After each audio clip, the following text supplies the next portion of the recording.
While playing a video game, Khan meets a mysterious girl who needs his help.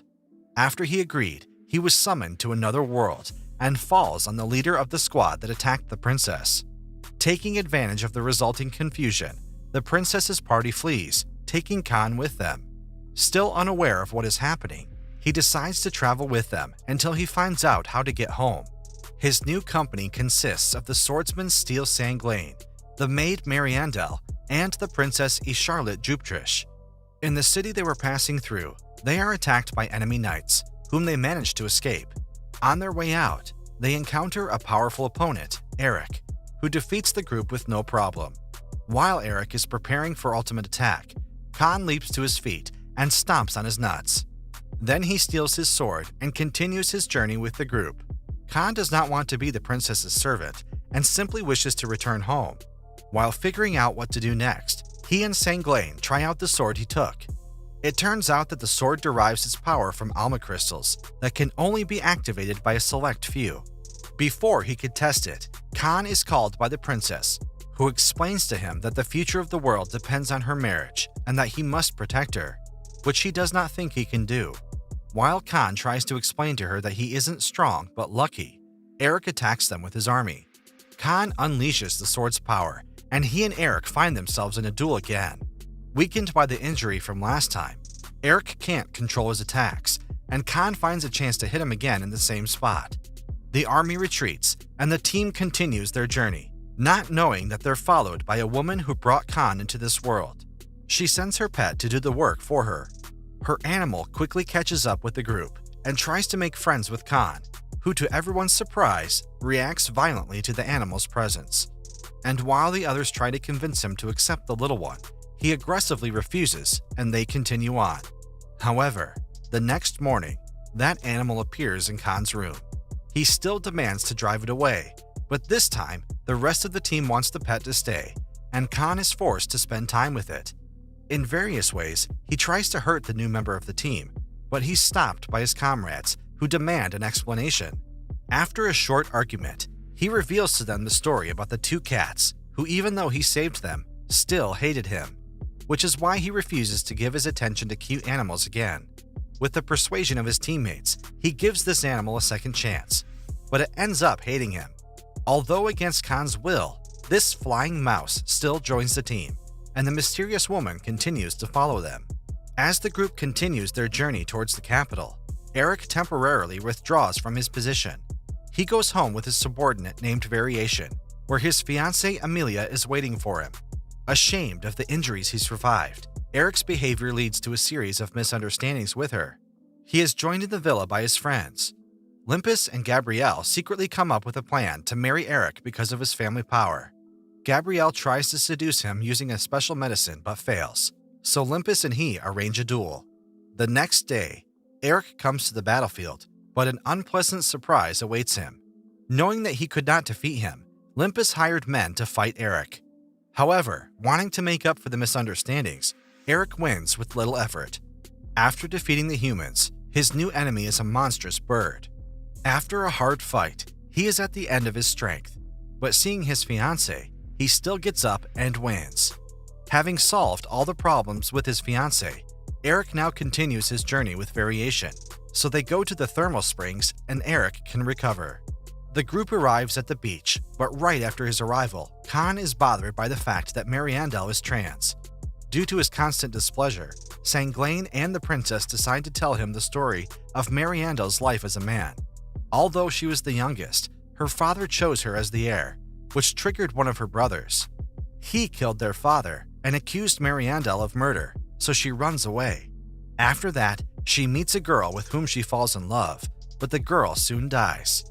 In order to live life for her lover, Mariandel takes her name and changes her gender. After learning this, Khan decides to treat the maid better. But the next day, Khan found out that Sanglain and the princess lied to him because they were fed up with his behavior, and he learns to accept that Mariandel is trans because she just is. To get rid of the princess, the priest sends an assassin to capture her. Meanwhile, the group finds a place to stay. While he and Sanglain are talking, a worried Mariandel appears and informs them that the princess is acting strangely. She and Sanglane, knowing what happened to the princess, immediately start to panic. The princess has a hyperactive period, about which she might have heard terrible stories. However, in spite of their persuasion, Khan does not want to believe that one girl is a monster and tries to prove his point. In the evening, convinced that everyone is asleep, Assassin George comes in, but gets beaten by the nervous Mariandel and is terrified by Sanglane's scary appearance. He accidentally enters the princess's room and prepares to attack, but the princess shows her wild side. The frightened assassin encounters Khan, who tries to calm him down and show that the princess isn't scary. Together they go into her room, but Khan's theory turns out to be incorrect. After this event, Khan finally understood why everyone was afraid of the princess, and George was never seen again. Groups come to the hot springs to relax. While the princess and Mariandel are put in one room, Khan and Sanglane spend time together in a hot spring. Suddenly, his Clara is getting up. He concludes that there must be other explanations, but ashamed of his problem, he leaves the bathroom. On the way to the room, he sees Eric, from whom he is hiding. When he realizes that he doesn't have the key, he goes in search of Sanglane, whom he finds playing with cats. Sanglane spots Eric and runs away with Khan to another source, under the influence of which Khan solves his first problem. But instead, it starts to glow, which attracts even more attention. The two return to the resort, and Khan goes to the spring. There he meets Eric, who wants them to fight. Khan, knowing that he's weaker, manages to persuade him to come out and uses Eric's carelessness to defeat him. After that, the group moves on with Khan to light their way. The group comes to a religious area whose people consider Khan to be their god because he shines. Although the others just want to move on, Khan accepts the new title and lies to the citizens who treat him like a deity. But this becomes a problem when the number of believers increases and riots begin to break out. Not knowing what to do, the group tries to escape, but the priests, thinking that the god is leaving for the next mission, want to join them. In order to distract the believers, Khan orders them to build a shrine on the mountain that Sanglane used for his escape plan. On the opening day of the shrine, Khan and his friends greet the worshippers, and then Khan uses his light to launch a balloon. They manage to escape while the believers think that the god has returned to heaven. Soon after taking off, Khan's light goes out and the balloon that used the energy source with his light begins to fall. As his subordinates eagerly await his return, Eric meets with the mysterious woman, now known as Alma Flora.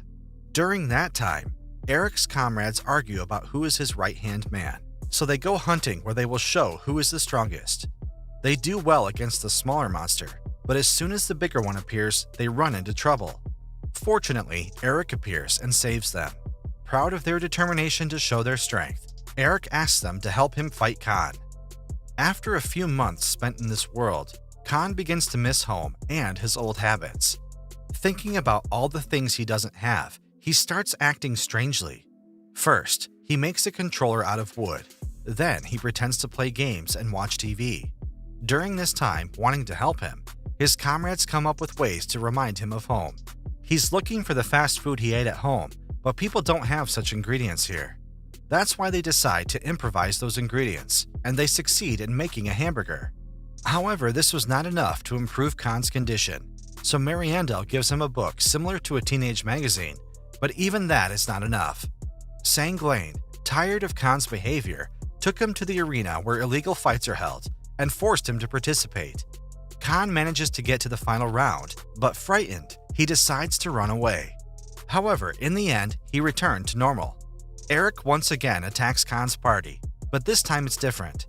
Instead of attacking Khan himself, Eric, with the help of his comrades, corner the group. Powerless to defend them, they, along with one of Eric's underlings, Leon, falls off a cliff, while Mariandel ends up a prisoner of the army. The group isn't injured, but they find an unconscious Leon next to them, so they use him. Eric's men found Leon tied to a tree, so he let the girl go. He sets out to finish the fight with Khan once and for all. He and his army come to the castle where the opposing team is hiding, and in the castle, they come across different types of traps. After the last trap, the princess and Khan encounter an enemy, and as Khan tries to lure them into another trap, Eric uses his new sword and attacks them. Thinking that he has finally gotten rid of Khan, they leave. Eric's underlings, KT and Gustav, are on a mission to follow Mariandel and Sanglane to make sure Khan is dead. Following Sanglane, Gustav spots an elderly man to whom Sanglane gives money. He decides to follow him, but when he reaches a nearby grave, he loses track of him. The two continue to spy on them to no avail.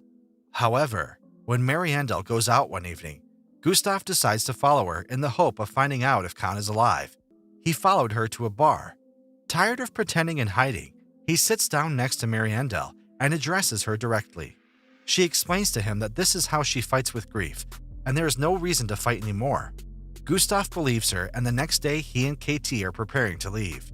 However, Gustav realizes that Mariandel knew from the beginning that they were following them and that KT was there even though she didn't see him.